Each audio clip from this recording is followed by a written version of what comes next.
আজকে আলোচনা করব মডেল টেস্ট 44 সর্বাপেক্ষা গভীর সমুদ্র খাত কোনটি? মারিয়ানা খাত।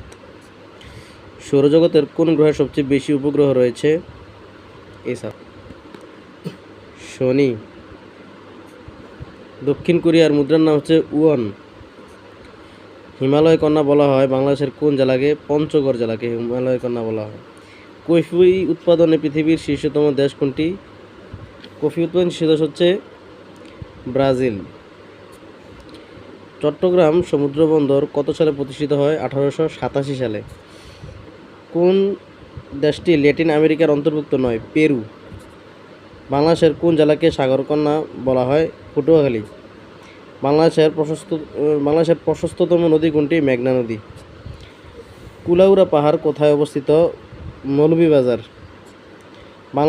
দেশের সংবিধান রূপকার হচ্ছে ডক্টর কামাল হোসেন। বাংলাদেশের পুলিশ বাহিনীর কোন মন্ত্রণালয়ের অধীনে? বাংলাদেশের পুলিশ বাহিনী স্বরাষ্ট্র মন্ত্রণালয়ের অধীনে।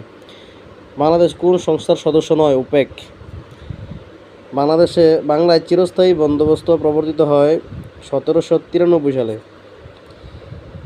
ইউএস নিউজ এবং ওয়ার্ল্ড রিপোর্ট অনুযায়ী বিশ্বের শীর্ষ শক্তিশালী দেশ কোনটি? যুক্তরাষ্ট্র। রাষ্ট্রপতির পদ শূন্য হলে 90 দিনের মধ্যে রাষ্ট্রপতি নির্বাচন সম্পন্ন করতে হবে সংবিধানের 123তম অনুচ্ছেদে বলা হয়েছে।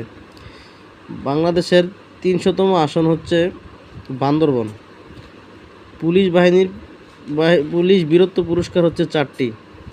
বাংলাদেশ ইন্টারপোলের সদস্যপদ লাভ করে 1976 সালে।